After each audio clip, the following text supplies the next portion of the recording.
Olá, meus amigos.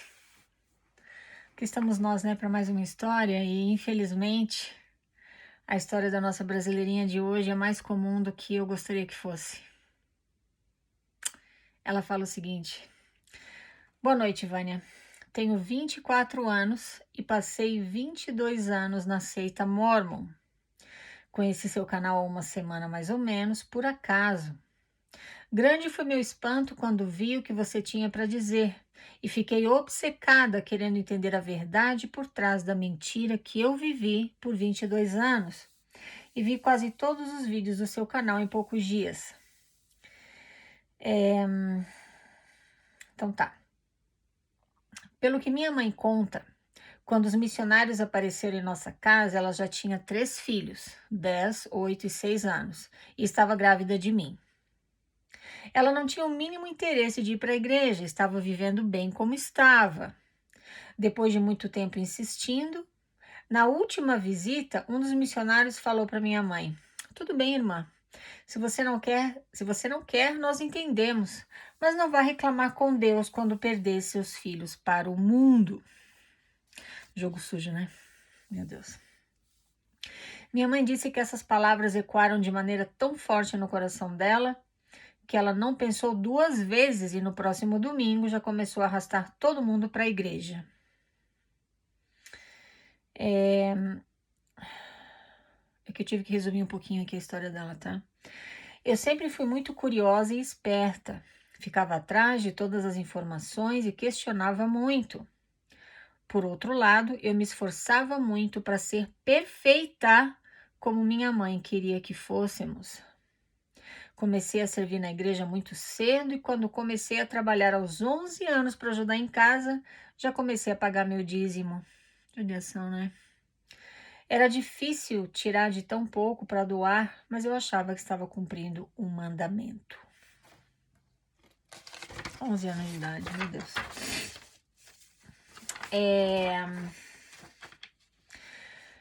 As fotos do dia do meu batismo mostram minha infelicidade, mas eu não tive escolha. Assim como todos os filhos mormons não têm direito de escolher nada. Ela se batizou aos 8 anos de idade, tá? Por pressão da mãe. O pai dela se afastou da igreja antes. Eu sempre fui muito talentosa para arte, música e dança. Eu realmente tinha talento e recebi várias propostas, mas todas elas minha mãe negou, pois dizia que isso me atrapalharia na igreja, que eu ia ter que fazer shows no final de semana e quebraria o dia do Senhor. O tempo foi passando e eu fui desenvolvendo vários problemas psicológicos.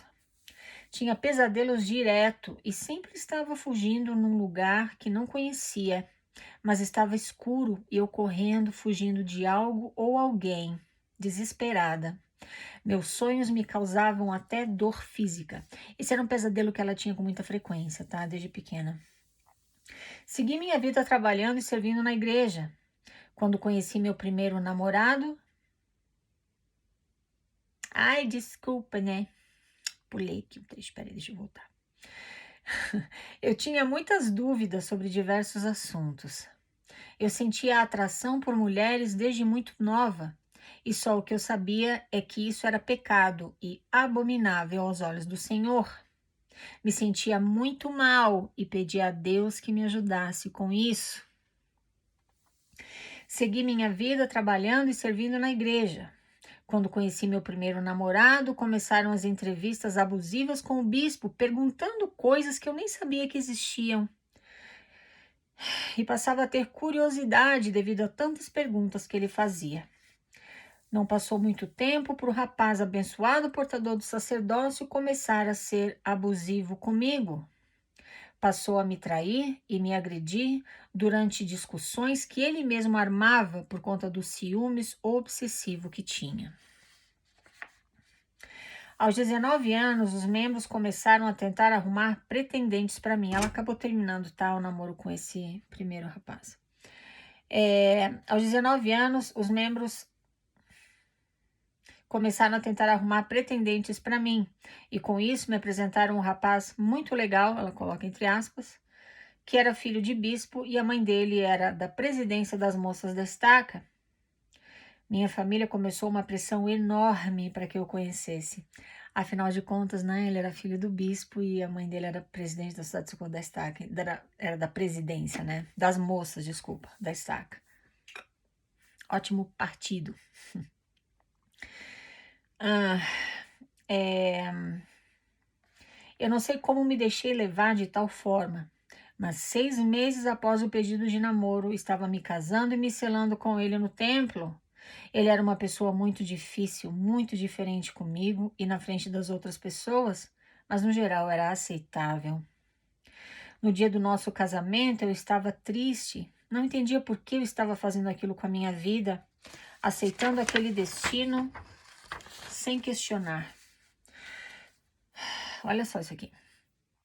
Diversas vezes na vida pensei em suicídio, pois não achava justo viver uma vida assim tão infeliz, sem direito de escolher nada, nem mesmo quem amar ou poder ser eu mesma. Ao chegar no local do casamento, tamanha foi minha surpresa no dia do casamento dela, tá? Tamanha foi minha surpresa ao reconhecer de cara o local. Lembra do pesadelo fugindo que eu contei que tinha desde pequena? Era naquele lugar que eu nunca havia ido antes. Essa parte me arrepiei, né? Interessante, né? Muito interessante. Logo fiquei ansiosa e pensativa se aquilo era algum sinal do destino e eu deveria fugir dali. Mas mantive a postura e segui em frente. Muitos me julgam até hoje por eu não ter me retirado dessa situação. Mas ser criada na igreja cria bloqueios na gente. E a gente não sabe falar não. Passamos 10 meses casados. Ele nunca trabalhou para me ajudar com as despesas. Era infiel, tinha vício em pornografia e era um falso. Era uma pessoa na frente dos outros e na igreja, e dentro de casa comigo era um brutamontes. Ela fala aqui, inclusive, de relações sexuais que ela tinha e que ele machucava ela. Mas ele falava que era que como ele era o marido, tudo era permitido pela lei de Deus.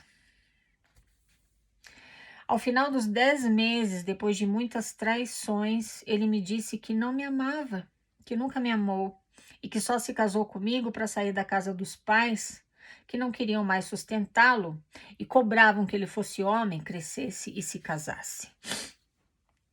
Fui difamada na igreja como uma menina fraca e imatura que não suportou as dificuldades do casamento. Eu só conseguia pensar nos convênios que havíamos feito e no meu nome, que agora eu não tinha mais esposo para me chamar. Tomara que eu lembre de te comentar sobre isso, tá? O que ela quer dizer com isso aqui. Entrei numa depressão profunda, chorava diariamente pensando que tudo que vivi foi em vão. Curiosamente, o primeiro vídeo seu que vi foi o que você fala que os nomes são todos iguais, os nomes do templo, tá? Eu pesquisei para ver se existia o calendário e sim, meu nome estava lá. Tentei suicídio e fui obrigada a voltar a morar com meus pais. Foi tudo muito difícil, mas depois de 22 anos sendo obrigada, consegui parar de frequentar a igreja. Aos poucos comecei a me permitir ser feliz e encontrei uma moça muito bacana.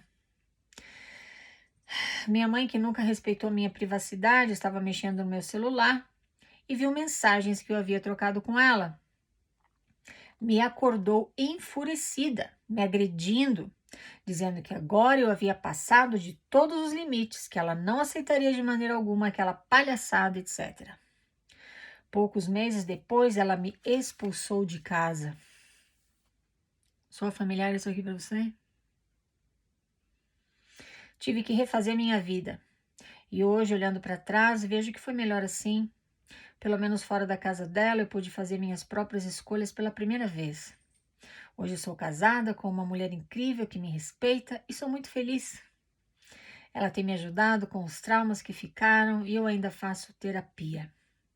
A seita me fez perder muito. Me fez perder minha saúde mental e muito tempo, 22 anos precisamente. Seus vídeos têm me ajudado muito a entender os motivos de tantos traumas e têm me causado um mix de sentimentos. Continue com seu trabalho, pois é muito válido. Espero que mais pessoas possam ouvir o que você tem a dizer e sejam libertos desse cativeiro. Atenciosamente, ela é de Londrina, Paraná. Aí ela me mandou mais um e-mail e ela falou: esqueci, deixa eu te contar só mais duas coisas. Ela disse que na bênção patriarcal dela fala que ela serviria uma missão com o esposo e que teria muitos filhos. Ela se divorciou, né? Porque o esposo não era nada daquilo que parecia ser. Ela não pode ter filhos por conta de problemas nos ovários que ela teve e ela é lésbica. Então a bênção patriarcal dela é totalmente furada. E ela também comenta que o ex-marido dela Deixa eu ver aqui. Não, esse aqui foi um outro. Foi um outro namorado, desculpa. O namorado que ela teve era ex-missionário, um fiel portador do sacerdócio. Ela tinha 21 anos, ele 26. Eles namoraram, né? E era assim o genro perfeito, aparentemente. Ela disse que veio a descobrir que, na verdade, ele era homossexual, ele estava naquele aplicativo chamado Tinder, estava se comunicando com outro homem, mas ele namorava, né, com ela e porque ele precisava manter aquela aparência heterossexual na igreja. Querida, muito obrigada por mandar aqui a tua história para nós. Eu sempre agradeço porque essas histórias elas ajudam muitas pessoas, porque são histórias que são familiares para tanta gente. Enquanto eu lia a tua história, eu pensava que em algumas pessoas que eu conheci que também se casaram por toda aquela pressão. Aqui vos falo, inclusive, né? Quando cheguei da missão, tem que casar, irmã, né? Agora precisa casar, no tempo, bem fofinha, né? Eu também namorei, noivei e casei em 7 meses. E meu casamento também não deu certo, né? Então, obrigada, tá, querida? Primeiro, deixa eu falar isso aqui antes que eu me esqueça, tá? Ela fala sobre o nome, né? Que ela só conseguia pensar no fato de que ela tinha se casado com ele no templo e que agora não haveria mais ninguém, que ela não tinha mais marido para chamá-la pelo nome. Por quê? Porque a doutrina mórmon, que se você seguir o mormonismo do jeito que tem que ser, com bastante precisão e fé e perseverança e tudo aquilo, você vai ressurgir na manhã da primeira ressurreição. E teu marido, ele vai ressuscitar primeiro, porque afinal de contas, né, a igreja é patriarcal. Então ele vai ressuscitar primeiro e ele vai te chamar pelo nome, mas não pelo teu nome que tem aqui nos registros da terra, pelo nome que você recebeu no templo. Por exemplo, meu nome é Vânia. O meu marido me chamaria Abis, porque meu novo nome que eu recebi no templo quando fiz minha investidura era Abis, tá? Então ele vai te chamar pelo nome. Ai, meu Deus, que loucura, né? Então, então ela ficou preocupada com isso. Eu não sei ela, mas quando eu passei pelo templo pela primeira vez e recebi meu novo nome, né, Abis, que você não pode contar pra ninguém, você só vai contar pro teu marido dentro do templo quando você se casar. E ele precisa lembrar do teu nome, que daí ele vai te chamar um dia, né, pra você ressuscitar. Quando eu recebi meu nome, eu lembro que eu fiquei tão assim, pensei, nossa, né, como é bom fazer parte da única igreja verdadeira. Deus revelou para essas pessoas aqui o meu nome, o nome que Ele quer, pelo qual Ele quer que eu seja chamada na eternidade. Aí eu fui para a missão, toda iludida. Quando eu voltei da missão, eu fui passar no templo de novo. Então eu ia para a caravana e eu passava em 2 sessões num dia, às vezes até 3 sessões num dia. E aí o novo nome, porque daí eu fazia as investiduras por alguém, né, vicariamente, era sempre o mesmo nome. Eu falei, epa, peraí, como assim? Aí ela disse que assistiu o meu vídeo em que eu falo o seguinte, que eles têm um calendário com os nomes, tanto femininos quanto masculinos. Então, se você passar pelo templo, por exemplo, todo dia 10, o dia 10 de cada mês vai ser aquele mesmo nome. Por exemplo, Raquel. Eles tiram esses nomes das escrituras, tá? Então, todo dia 10, o dia 10 de cada mês vai ser Raquel para as mulheres e, por exemplo, Davi para os homens. Então eles fazem o calendário, você pode encontrar na internet. Então assim, não tem nada de como é que fala, de especial, de revelação. Ai, são rituais que eles fazem para te impressionar e causar o efeito que eles conseguiram causar nela. Por quê? O casamento dela não deu certo, o marido era uma pessoa dentro de casa e outra na igreja. O casamento dela acabou. E olha a preocupação dela, puxa, e agora? Agora não tenho mais marido para me chamar pelo meu nome na ressurreição. E ela ficou depressiva, e ela até tentou suicídio. Você precisa entender que enquanto ela estava fazendo tudo isso, namorando com homens e casando com um homem, o tempo todo ela tinha atração por mulheres. Olha o sacrifício que ela fez. Eu já falei aqui anteriormente e vou repetir para você. Se eu for fazer parte de uma igreja, digamos, que fale para mim, Vânia, para você receber todas essas bênçãos e tudo, você tem que se relacionar com mulheres. Você não pode ter relação romântica, afetiva com homens, só com mulheres. Eu vou falar para eles o seguinte: fica aí com a tua exaltação, com os teus prêmios, com as tuas recompensas. Eu tô fora porque eu não vou suportar me relacionar com uma mulher, porque a minha natureza, a minha orientação sexual é hétero. Então foi isso que ela teve que fazer. Apesar dela ser homossexual e sentir atração por mulheres, ela foi lá e namorou e casou com um homem. Eu admiro você que não é hétero e você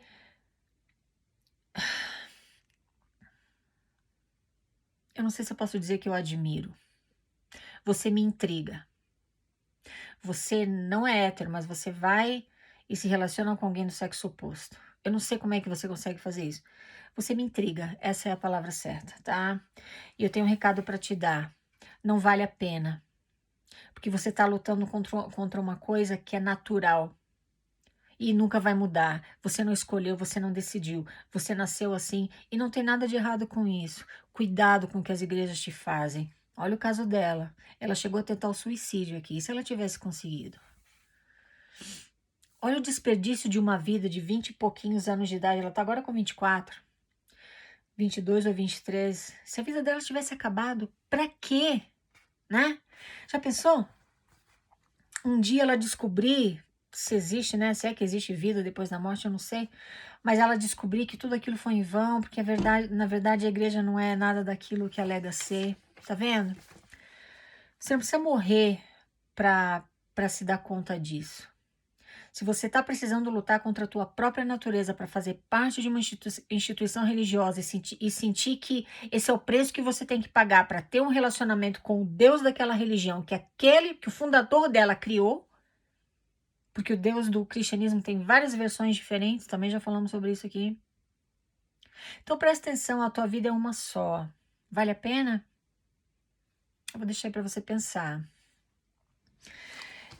Ela não estava feliz, ela não estava bem. Agora você vai falar para mim o seguinte, você que está assistindo, mas ela não era obrigada a ir para a igreja. Na igreja você não é obrigada a fazer nada. Imagina. Deixa eu te explicar como é que isso funciona. Quando eu era criança, se eu quisesse fazer alguma coisa, por exemplo, eu quero ir para casa da minha amiga. E meu pai ou minha mãe falava não, e não, e não. Mas eu insistia, mas eu quero. Então eles falavam assim, quer ir? Então vai, pode ir. Mas eles falavam nesse tom comigo e me olhavam de um jeito que eu tremia de medo. E eu sabia que se eu fosse, eu estaria desobedecendo eles e eu ia sofrer as consequências. É assim que funciona o livre-arbítrio da Igreja de Jesus Cristo dos Santos dos Últimos Dias. Você não é obrigado a nada, você não é obrigado a aceitar chamado, não é obrigado a ir para a missão, não é obrigado a casar no templo, não é obrigado a pagar dízimo. Mas tudo isso vai ter consequências se você decidir não fazer. É ou não é? E é por isso que ela fazia, ela dizia aqui que ela queria ser, ela se esforçava muito para ser perfeita como a mãe dela queria que ela e os irmãos fossem. Perfeitos dentro dos padrões criados pelo mormonismo, criados pela igreja. Por quê? Porque era como essa história que eu te falei. quando eu era criança. Então eu falava, então não vou. E eu não ia para casa da minha amiga, eu tinha liberdade de ir, claro que eu tinha, mas eu ia ter que lidar com as consequências depois. Eu não quero apanhar. Quando voltar para casa, eu prefiro não ir. Então você vai sair da igreja, poxa, mas aí vai perder a exaltação, Satanás vai te pegar lá fora, você vai cair no mundo. Então você fica na igreja, não porque você tem liberdade de escolha, mas porque você morre de medo de sair e sofrer as consequências. Presta atenção se não é assim, tá? Uma judiação, né? Ela deu de cara aqui, né, com três, né, três rapazes fiéis portadores do sacerdócio, com dois ela namorou e um ela casou, quer dizer, os dois que ela namorou eram abusivos com ela, mas mantinham a aparência do bem dentro da igreja. O namorado, na verdade, era homossexual, mas não podia assumir a própria identidade porque não queria lidar com a represália da comunidade da igreja, que também a gente não pode julgar, mas que é um desperdício de tempo e energia, tá? A mãe dela criou os filhos na igreja porque olha o que o missionário teve a cara de pau de falar para ela. Ah, irmã, não quer saber da igreja? Não, tá tudo bem, a gente entende. Mas depois não vá reclamar com Deus quando perder seus filhos para o mundo. Quando você, como pai ou mãe, cheio de amor pelo teu filho, pelos teus filhos, com aquele senso de proteção que a gente tem, a gente quer protegê-los de todo o mal. Eu entendo, porque eu criei meus filhos na igreja. Se você acha que você precisa criá-los lá para protegê-los, tá tudo bem, porque você está fazendo isso por amor. Mas tenta permitir com que teus filhos escolham o que eles querem fazer, o que eles querem seguir. Eles querem realmente se batizar aos 8 anos de idade, ou eles vão se batizar porque você enfiou na cabeça deles que é isso que eles têm que fazer. O teu filho vai para a missão porque ele quer, porque ele tem desejo, ou porque você já enfiou na cabeça dele que é isso que ele tem que fazer quando chegar aos 18 anos de idade. Você vai casar no templo com o fiel portador do sacerdócio, a tua filha, né, vai casar no templo com o fiel portador do sacerdócio, porque ela quer ou porque ela quer te agradar e quer ser tão perfeita quanto você espera que ela seja. Agora você já começou a colocar a igreja aqui, o teu relacionamento com teus filhos aqui, se você não respeita eles pelo que eles querem fazer. Como no caso da mãe da nossa querida de hoje, que quando descobriu que ela estava envolvida romanticamente com uma outra mulher, expulsou ela de casa. Pai e mãe de plantão que tem os filhos na igreja. O problema começa quando a felicidade genuína dos teus filhos passa a ser irrelevante. Eles precisam seguir a igreja, eles precisam seguir tudo aquilo, mesmo que não sejam felizes, mesmo que... Porque aí se não for feliz aqui, vai ser feliz na outra vida, no reino celestial, né? Vai ser Deus, vão ser deuses, criar mundos, que fofinho, né?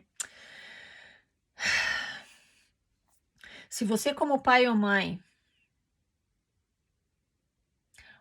ou você jovem adulto, se você coloca a igreja em primeiro lugar em detrimento da tua própria felicidade, e se você pai ou mãe coloca a igreja em primeiro lugar em detrimento da felicidade dos teus filhos, você não é religioso, você é um fanático. Fanatismo afasta as pessoas, esfria relacionamentos. Vale a pena? Presta atenção, tá bom? Querida da história, muito obrigada, viu, de novo, por ter mandado aqui pra gente. Eu fico feliz em saber que você tá bem, né? Encontrou uma mulher linda, casou, tá feliz da vida, é isso que importa, viu? A gente precisa ser feliz e agradar, sabe quem? A gente tem que agradar aquela pessoinha que a gente vê no espelho todos os dias de manhã, quando acorda. Aquela tem que ser a pessoa mais importante na tua vida. E você tem que espalhar amor, e você tem que espalhar aceitação, e você tem que correr atrás da tua felicidade, mesmo que ela incomode outras pessoas, sejam quem for essas pessoas. pai, mãe, irmão, tio, bispo, presidente da estaca, sei lá quem. Nada disso importa. Você tem que ser feliz fazendo o bem. Por amor ao bem, né? E não por medo de punição ou porque você está em busca de uma recompensa aí que te prometeram. Tá bom, meus queridos? É isso aí. Muito obrigada por me escutar, meus queridos. Falamos na próxima. Tchau, tchau.